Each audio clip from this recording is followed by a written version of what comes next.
Esprit Foot, saison 3. Nous sommes en présence de notre invité, Roland Courbis. Oui, bonjour Roland. Oui, bonjour. Donc RCF Loiret, Esprit Foot, donc il y a Stéphane à la réalisation. Merci Stéphane pour cet entretien. Bonjour à tous. Et puis Waïd également. Bonsoir à tous. Bonsoir Roland, merci d'accepter de répondre à nos tous. quelques questions. Alors Roland, toute la France qui aime le football sait que tu es consultant et animateur sur la célèbre radio RMC. Mais nous, dans Esprit Foot, nous allons revenir sur ta belle carrière de joueur et d'entraîneur. Parce que quand on parle de Roland Courbis, souvent les passionnés de football pensent tout de suite à la radio, à RMC. Et Je sais pas si elle est belle ma carrière, mais bon, ce qui est sûr, c'est qu'elle est longue. Donc, un peu Elle est longue. Joueur, entraîneur et consultant, je dure. Bon, j'essaie de me sentir utile pour parler toujours de football, parce que sincèrement, sans fausse modestie, je sais faire que ça et je sais parler que de ça. Par exemple, si on parlait de politique, alors, ça durerait 3 secondes, je suis nul. que le football, c'est plus ta partie. Waïd. Comment vous expliquez justement, Roland, cette longévité tant que joueur, qu'entraîneur et puis aussi que consultant? Qu'est-ce qui fait votre singularité, votre patte? Je pense, c'était pas prévu, c'était pas programmé, c'est des concours de circonstances. Par exemple, quand j'étais tout petit, que j'avais l'âge de 10 ans, je souhaitais, comme tous mes collègues du quartier, être professionnel. Mais bon, entre tous ceux qui souhaitent être professionnels et ceux qui arrivent, ça fait des centaines et de milliers de personnes déçues. Donc j'ai réussi à avoir cette chance-là. Pendant ma carrière, on me posait la question toujours, est-ce que ça m'intéresserait en fin de carrière d'enchaîner sur le métier d'entraîneur? Je m'y voyais pas du tout. Je disais même qu'il fallait être complètement fou pour faire entraîneur. J'ai pas changé d'avis, mais ce que je savais pas, c'est que finalement, je le suis un peu fou, pour pas dire un peu beaucoup par moment. Donc, c'est peut-être pour ça aussi que j'ai fait cette carrière d'entraîneur une trentaine d'années. Puis après, un petit peu pendant ma carrière, qu'après ma carrière, il y a eu cette possibilité d'être consultant. C'était pas programmé non plus. Là, je savais même pas que je pouvais en être capable. Et puis, un jour, j'ai remplacé Luis Fernandez, 48 heures RMC. Et puis ça s'est bien passé, on a bien rigolé. Et puis, le provisoire dure depuis une quinzaine d'années, de la même façon que le provisoire comme entraîneur, c'était pour remplacer un coach en place, c'était pour 6 mois, et le 6 mois, il a duré 30 ans. Tu es né le 12 août 1953, tu as 67 ans. Roland, ouais. Tu es né à Marseille, tu as grandi dans les quartiers nord de Marseille. Et en 1969, à l'âge de 16 ans seulement, tu intègres le groupe professionnel de l'Olympique de Marseille avec les célèbres Manusson, Skoblar. Explique-nous un petit peu ça. À 16 ans, on était avec Albert Raymond, 2 collègues et deux amis et 2 copains. Et donc, on avait un point commun aussi, pas seulement le football. On avait comme point commun qu'on était nuls à l'école et qu'on était vraiment des cancres. Pas parce qu'on était plus stupides que les autres, mais on n'arrivait pas à se concentrer. Et juste pareil que moi, sur par exemple 1 heure de mathématiques, au bout de 10 minutes, j'ai même plus l'impression, et je savais même plus si j'étais en mathématiques, en histoire, en géographie. Je pensais à autre chose. Et l'autre chose, c'était soit une copine qu'on devait voir après la récréation, ou après l'heure de maths, ou évidemment toujours football. Alors, on a une question pour toi avant de parcourir donc ta carrière de joueur. Pour terminer aussi ta question, excuse-moi. Dis-moi, Roland. Mario Zatelli, à l'époque, comme il n'y avait pas de centre de formation, et qui voyait qu'on était quand même un petit peu supérieur aux autres de notre génération, il nous faisait venir de temps en temps à l'entraînement, pas tous les jours, mais quand même le mardi et le mercredi qui étaient des entraînements très importants, puisqu'à l'époque il y avait les matchs le samedi ou le dimanche. Et donc cette possibilité de s'entraîner avec une équipe de l'OM dans les années 69-70 où il y avait quand même de très très bons joueurs, ça nous a permis de progresser peut-être plus rapidement que si on avait été dans un centre de formation, puisqu'à cette époque-là, ça n'existait pas. Alors, lors de cette interview, Roland, on t'a fait une petite surprise. On va plutôt dire 3 petites surprises. On va commencer par la première. Dis-moi, Roland, si tu avais le choix entre refaire une pige en Russie et partir une semaine en vacances avec Patrice Evra, qu'est-ce que tu choisirais? Une semaine de vacances avec Patrice Evra. Parce que j'aurais la possibilité de discuter avec lui et d'expliquer certaines choses qui sont des malentendus, mais aussi confirmer certaines choses où on a des qualités, des défauts. Eh ben, je lui aurais parlé de ses qualités, mais aussi de ses défauts. De la même façon, il aurait pu faire la même chose avec moi. Alors, on va commencer à parler de tes clubs que tu as fait. Et en tant que joueur, tu en as fait quelques-uns. Alors, moins que ta carrière d'entraîneur, mais tu en as fait quelques-uns. Donc, tu commences à Marseille. Explique-nous un petit peu ces quelques matchs lors du doublé. Ben, si tu veux, c'est une année spéciale, puisque à l'intersaison, dans la foulée de s'entraîner avec les pros, Mario Zatelli nous avait amené avec Albert Raymond en stage avec l'équipe professionnelle, ce qui était déjà un honneur et un plaisir et une énorme satisfaction. Et donc dans les matchs amicaux, on était en Forêt-Noire en Allemagne. On avait participé à quelques mi-temps. Il y avait eu 4 ou 5 matchs amicaux contre des équipes de deuxième division, voire de première division, mais de bas de tableau du football allemand. Et ça s'était pas mal passé. Donc il y a eu une occasion en cours de saison où il y avait la blessure d'un joueur important qui était Joseph Bonnel, qui jouait milieu relayeur, un genre de 6-8. Et là, Zatelli avait eu le courage de me faire confiance. Et c'est comme ça que ma carrière a commencé à 18 ans et demi par un match. C'était demi-finale de la Coupe de France, match aller-retour, premier match à Reims. Et bizarrement, en face, il y avait des Léonis qui était après mon coéquipier. On a été coéquipier. Et ensuite, un ami et un joueur et un mec extraordinaire. Donc ça a démarré là. Après, j'ai fait encore un match à Lyon. J'ai fait un match contre Monaco. C'était le match où si on gagnait, sans savoir que j'allais aller après à Monaco, si on gagnait, on était champion ce soir-là. Et si Monaco perdait, Monaco descendait en deuxième division. Donc c'était un match particulier. On avait gagné 4-2 et j'avais fêté cette victoire.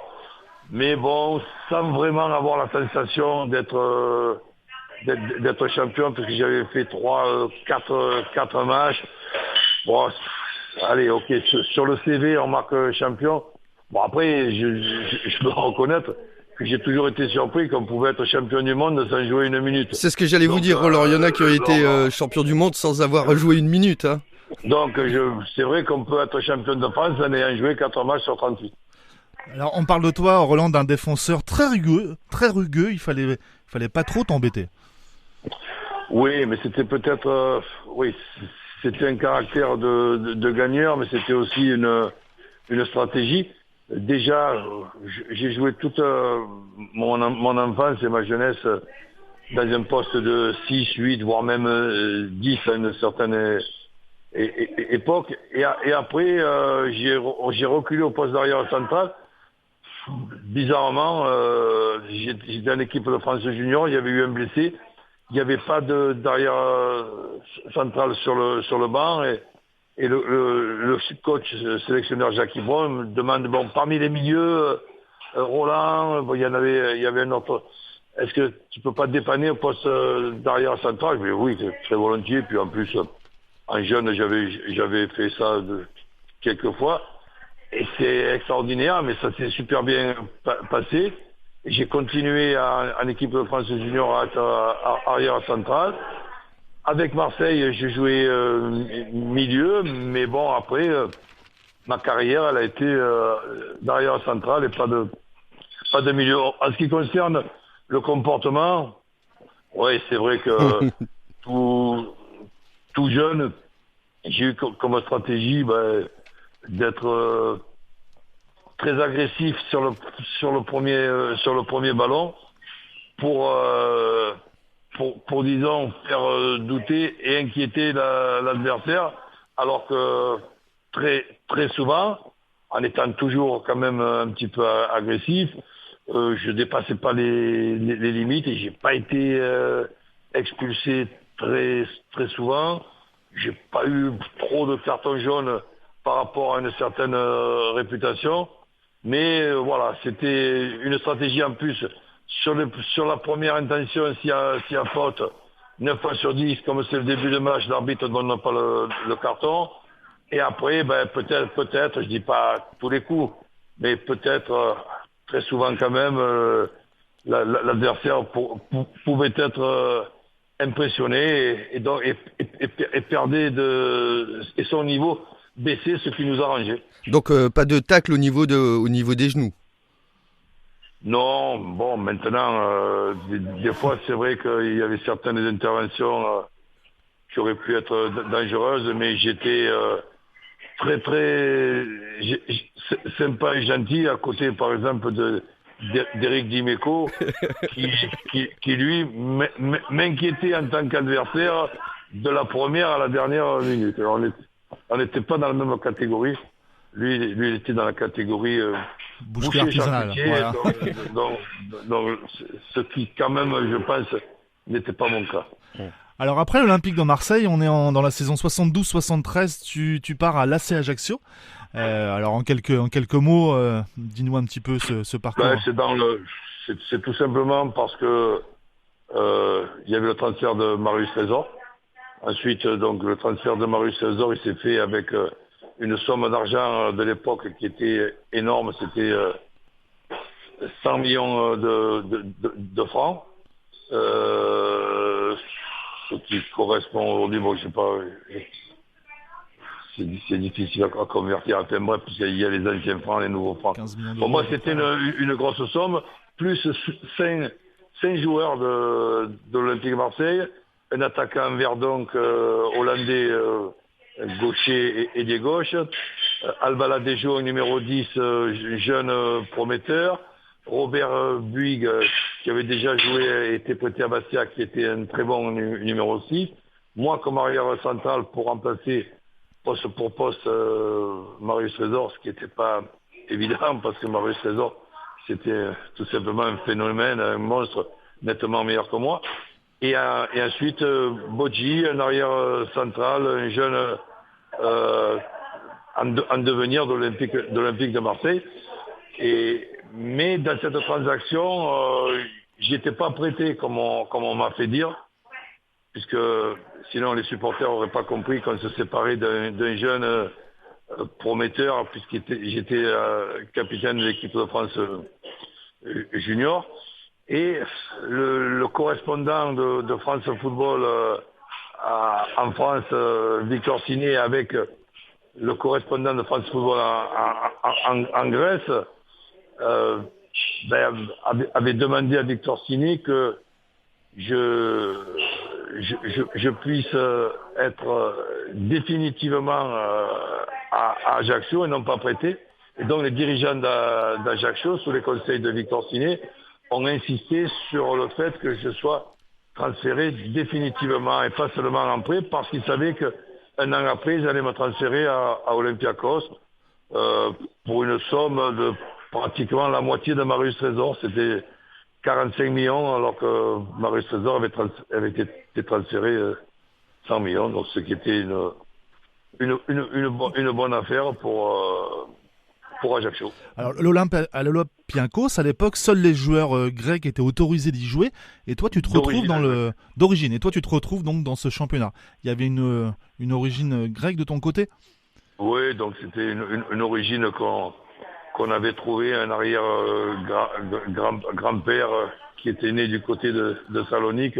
Donc on avait fait un dossier un petit peu bizarre.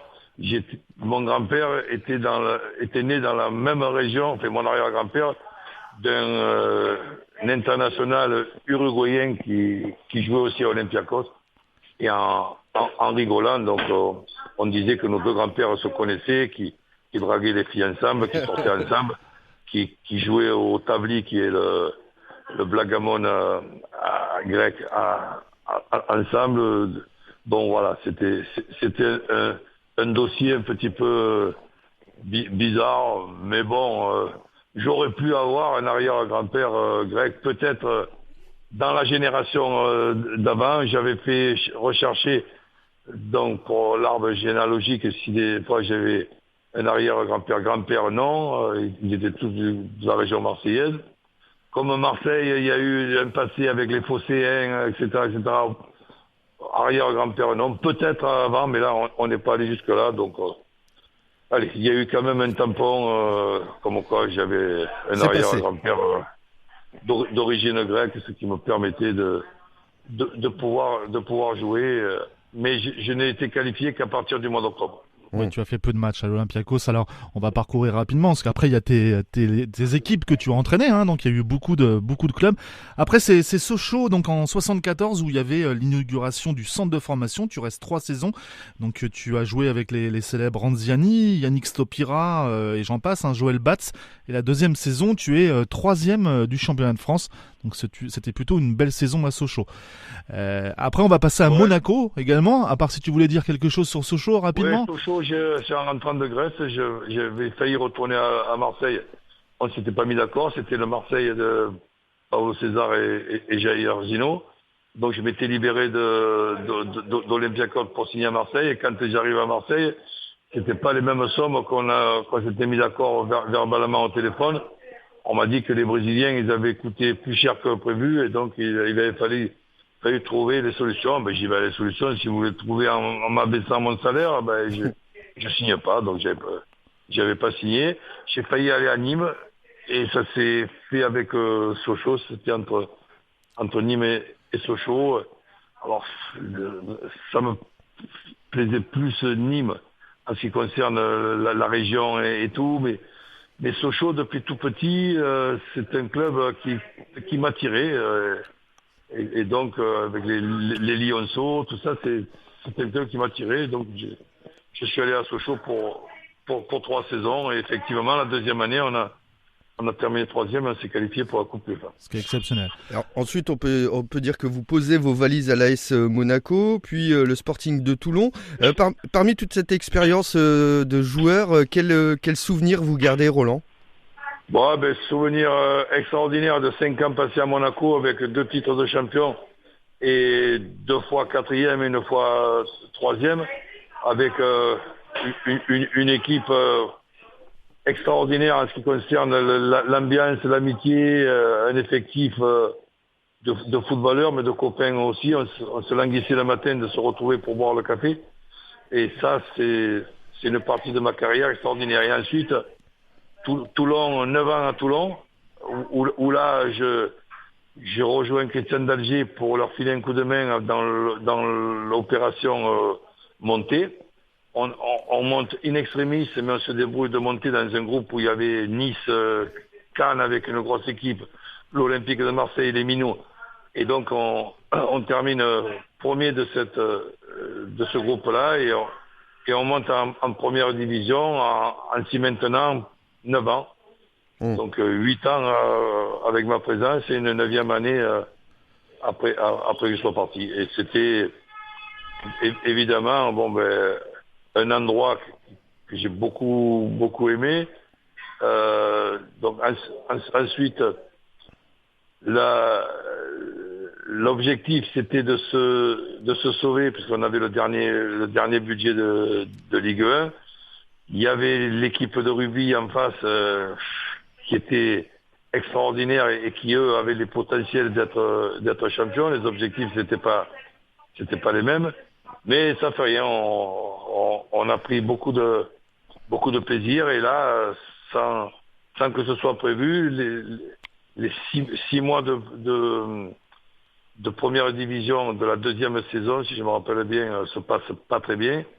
Et comme je connaissais l'effectif pour avoir joué avec une partie de l'effectif et avoir participé au recrutement des joueurs, le président Alliance me dit écoute, il n'y a personne qui les connaît mieux que toi, on ne va pas prendre un nouvel entraîneur qui vient d'ailleurs, qui va mettre du temps pour connaître les joueurs, et on n'a pas de temps à perdre. Si on a une chance, c'est en mettant un coup tout de suite, en frappant un grand coup.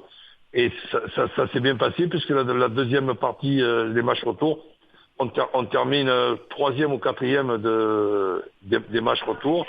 Et donc, vous vous sauvez. On se sauve, et j'enchaîne cet objectif provisoire. Ça devient un objectif d'une trentaine, un objectif qui m'a permis d'être entraîneur une trentaine d'années. Donc ton palmarès de joueur pour finir ce chapitre, donc champion de France en 72 avec l'Olympique de Marseille, champion de France 78 et 82 avec Monaco, champion de Grèce aussi en 74, et tu as gagné la Coupe de France en 72 avec l'Olympique de Marseille. Et en 1980, alors tu ne joues pas la finale, l'AS Monaco joue contre Orléans, une équipe de notre beau département, et vous gagnez d'ailleurs, et tu te blesses. Je me blesse en demi-finale contre Montpellier, donc il y a vraiment des concours de circonstances. Juste Montpellier, où on parle d'endroits où il y avait certaines agressivités. Aller jouer la paillade à la paillade, c'était pas simple du tout, c'était un match retour. On se qualifie quand même, malgré un match, appelons ça très, très viril. Mais et correct. Donc je prends une belle semelle au genou qui m'empêche de jouer la finale. Et là, par contre, on peut me raconter ce qu'on veut. J'ai jamais eu l'impression de gagner la Coupe de France. Avec Marseille, je joue la demi-finale. Avec Monaco, je joue la demi-finale. Pour moi, quand on joue pas la finale, on n'a pas... Vous voyez, sur le CV, on a marqué la Coupe de France. On m'a donné une petite... comment on appelle une médaille non, une petite Coupe de France. Oui. Une coupette. Miniature, là. Donc, ok, je l'ai chez moi dans une vitrine, mais j'ai pas l'impression de l'avoir gagné, cette Coupe de France. Pour avoir gagné la Coupe de France, et c'est pour ça que je dis, c'est pas pareil pour le championnat, mais une coupe, pour moi, il faut jouer la finale. Donc, je suis content, évidemment, qu'on l'ait gagné. J'étais heureux, j'ai fêté ça avec les copains, mais j'ai pas la satisfaction d'avoir participé à cette finale. Donc, on va parler maintenant de ta carrière d'entraîneur, mais juste avant, une deuxième question pour toi. Voilà. Dis-moi, Roland, toi qui as une grande carrière, quel est ton plus grand regret? De pas avoir eu de sélection en équipe de France, ou d'avoir porté des chemises à fleurs ridicules à Toulon? Donc, si tu veux, je dirais ni l'un ni l'autre. La question, c'est des regrets. Des regrets, il paraît que bon, il faut pas vivre avec des regrets. Ben moi, je suis désolé. J'ai toute une liste de regrets, mais j'ai toute une liste de satisfaction aussi. Et parmi les regrets, ne pas avoir été champion avec Marseille pour un point. En plus, coïncidence, c'est Bordeaux qui nous empêche d'être champion. Bordeaux avec qui j'étais 2 ans auparavant, et avoir construit cette équipe de Bordeaux à 80%, une équipe qui m'empêche d'être champion, ça c'est un concours de circonstances. Bon, c'est le destin, c'est comme ça. Mais ça a été difficile pour moi de l'avaler, de le digérer, et ça me change beaucoup ma carrière, puisque bon, tous ces dictons, nul n'est prophète dans son pays, etc., ben, j'aurais pu démontrer que de temps en temps, on peut être prophète dans son pays et être champion avec Marseille tout en étant Marseillais. Bon, malheureusement, ça n'a pas été le cas. Ça s'est joué à un point. À un point. Donc tu as entraîné après 18 équipes. Waïd, est-ce que tu as un souvenir en particulier de Roland en tant qu'entraîneur? Après, on parlera des clubs principaux. Je sais pas si on va partager le même souvenir, Roland, mais bon, comme je suis originaire du Nord, c'est vrai que votre passage à Lens, moi, m'a particulièrement marqué. Je sais pas, vous, ce que vous en retenez. Vous avez fait une saison, si je me souviens bien, là-bas. Mais, ouais, j'ai comme souvenir, un souvenir extraordinaire. Ah bah voilà, en effet, pour s'entendre. Donc, avec une ambiance vraiment particulière. J'avais eu des propos qui avaient été déformés. Quand je dis une connerie, ben je l'assume. Mais que j'avais pas comparé les Lensois avec des pingouins. J'avais tout simplement dit, au mois de janvier, il fait tellement froid que dans la rue, il y a des pingouins. Mais c'est pas... C'est pas faux. Je voulais dire, au lieu de rencontrer un chien, un chat, c'est des pingouins qu'il y a tellement qui fait froid. Donc voilà, c'est tout. Et sur le bilan que je peux faire de ma carrière, disons qu'il y a eu 29 challenges relevés. Sur ces 29 challenges relevés, il y a eu 6 échecs et 23 challenges atteints. Donc, qu'on soit bien d'accord, par exemple, si je suis à Ajaccio, le challenge, c'est le maintien. Si je suis à Toulon, le challenge, bien sûr. c'est le maintien. Ah, c'est pas toujours de gagner le championnat, on est d'accord. Voilà, et donc à Lens, le challenge, c'était de terminer dans les 3 premiers. On avait l'effectif pour. J'ai eu une saison où j'étais inspiré dans la première partie et pas inspiré dans la deuxième partie. Il y a eu quelques changements où il y a des saisons... Tu fais un changement en cours de match, et ben ça t'apporte un plus. Des fois, ben ça t'apporte un moins. Et bon, il y a les bons coachings, comme on dit, les mauvais coachings. Et donc, là, fait partie des 6 échecs. Et ça m'ennuie parce que, sincèrement, j'aurais vraiment aimé terminer dans les 3 premiers et pas obligatoirement à la 3e place. Je te donne un exemple. On démarre le match à Nantes. Nantes, qui est un des outsiders pour ce championnat. On a Sibierski, qui est un de nos meilleurs joueurs et un des efforts financiers qu'avait fait le club à l'intersaison. Genre de 9,5, costaud, enfin, tout le monde le connaît. Oui. Et donc, il est expulsé juste à la 44e minute et on joue toute la deuxième mi-temps à 10. Et au lieu de faire comme beaucoup de fois, quand on est à 10, qu'on a un expulsé... On sort un attaquant et on rentre un défenseur. Voilà. Eh ben, je garde 2 attaquants et 3 milieux, 4 défenseurs. Au lieu de jouer avec ce traditionnel 4-4-1, je joue avec un 4-3-2 et dans les deux, des gars rapides comme Morera. Et on arrive alors qu'on est 0-0 à la mi-temps, on gagne 2-0 à 10 contre 11. Si on m'avait dit ce jour-là que j'allais être viré à 8 journées de la fin et que Nantes allait être champion et venir battre Lens à la 38e journée 4-1, là je suis un petit peu joueur sur les bords. Je crois que j'aurais pu perdre beaucoup d'argent. Ah oui, une énorme somme d'argent et c'est comme ça que ça s'est passé. Mais en tout cas, 4 challenges sur 5 remportés, c'est quand même beau et beaucoup d'entraîneurs voudraient avoir ce ratio aujourd'hui.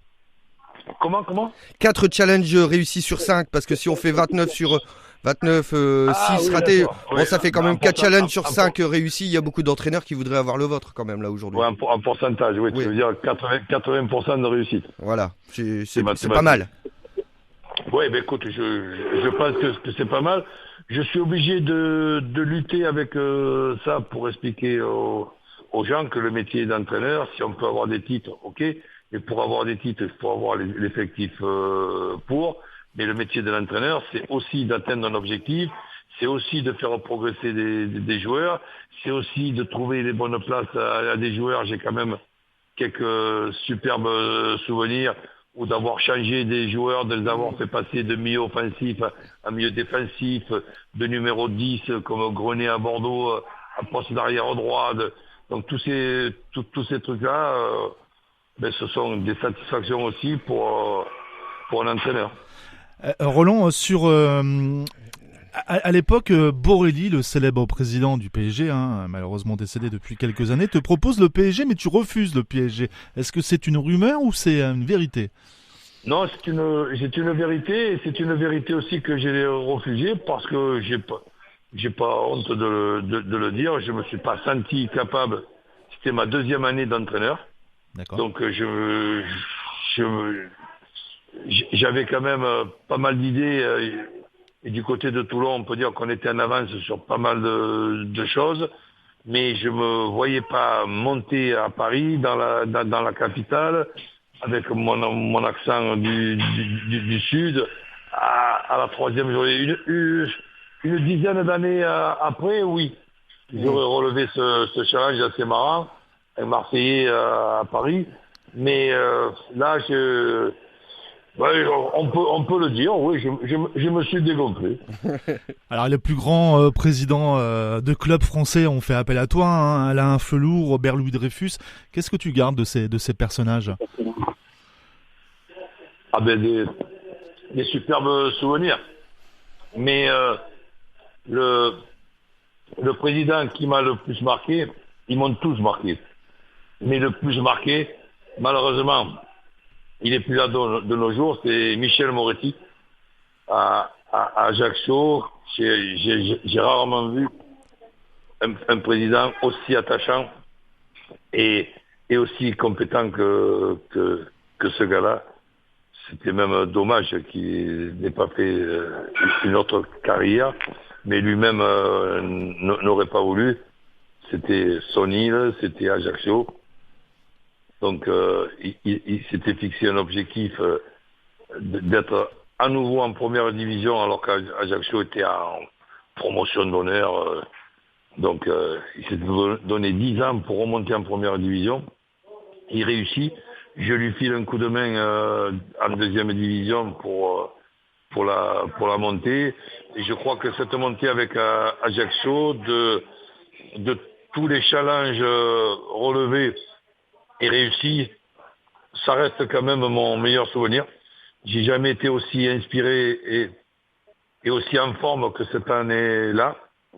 On termine champion de 2e division avec le dernier budget.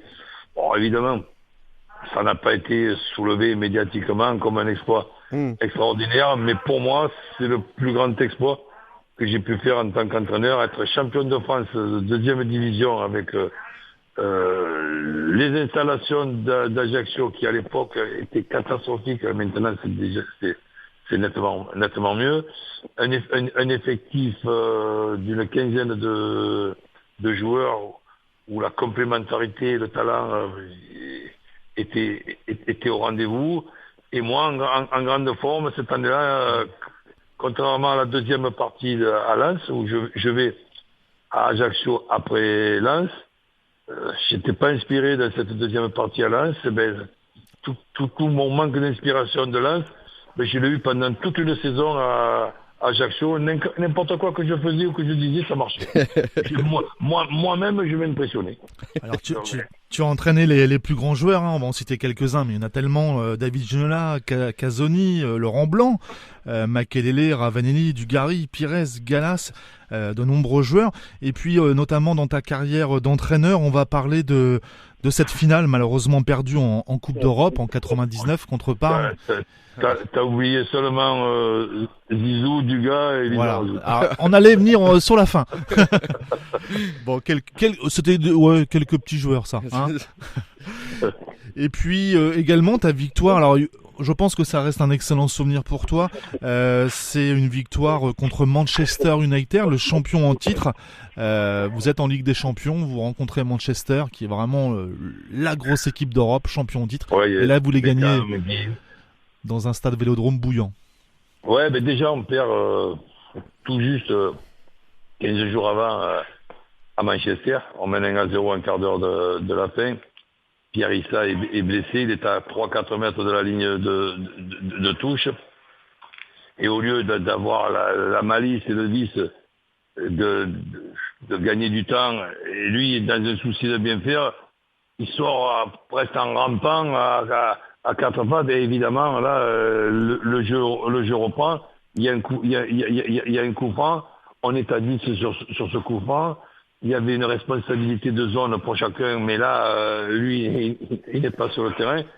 Et on prend un but dans la zone où aurait dû être Pierre Issa, avec en plus son mètre 90 et son jeu de tête. Donc égalisation de Manchester et victoire de Manchester 10 minutes après, à 5 journées de la fin, par Scholes qui leur marque le but de la victoire. Donc une victoire une défaite pour nous qui fait mal, mais 15 jours après, on arrive à les battre en faisant un énorme match au Stade de Vélodrome et on se qualifie dans cette poule. Dernière petite question aussi pour toi, Roland. Dis-moi, Roland, le comble de l'absurdité dans le football, c'est quoi? C'est cette putain de victoire à 3 points ou alors la VAR qui ne sert à rien? Excuse-moi de te dire ni l'un ni l'autre, je te rajouterai tout simplement quand on dit qu'on ne change pas une équipe qui gagne. Donc j'ai trouvé toujours ça très con, parce que si on ne change pas une équipe qui gagne, je pose la question suivante, c'est que si tu gagnes un match, malgré l'absence d'un de tes meilleurs joueurs ou de ton meilleur joueur qui a été suspendu ou qui est blessé, le match d'après tu le fais pas rentrer, je suis désolé, mais pas de souci. Donc ça pour moi ça a toujours été une connerie. Merci à Yolande, en tout cas notre imitateur qui est un grand fan de toi et voilà qui fait pas trop mal, Roland Courbis, non? Ça va. Roland, une dernière petite question, merci de nous avoir accordé un peu de temps. Un conseil, une bouteille à la mer pour les jeunes générations, alors que ce soit dans le football mais aussi dans la vie tout court. Qu'est-ce que tu conseillerais aux nouvelles générations, aux jeunes qui rentrent dans la vie aujourd'hui? Qu'ils soient pas impatients, et c'est surtout les parents que je me permets de conseiller. Il y a des joueurs, si par exemple on a la chance d'avoir un enfant passionné de football, ça va malheureusement pas être tout le temps Mbappé. Et il pourra faire une carrière correcte, mais soyons patients, ne faisons pas passer les étapes. Quand je vois des joueurs qui quittent leurs parents pour aller dans un centre de formation ou à l'âge de 13-14 ans, je dis pourquoi pas, si c'est pas trop loin. Mais un petit de 13-14 ans, il a besoin aussi de ses parents, et pas des parents impatients qui pensent que parce qu'il marque un but le dimanche matin, ça va devenir Mbappé. Merci Roland, en tout cas. Merci beaucoup. Merci d'avoir accepté notre invitation. C'était un réel plaisir, forcément, plaisir de parler avec toi, Wade. Merci beaucoup Roland, et puis à bientôt. Et on vous écoutera, on continue de vous écouter sur RMC. Merci. Merci à vous. Merci, au plaisir. À bientôt. Au revoir. Au revoir.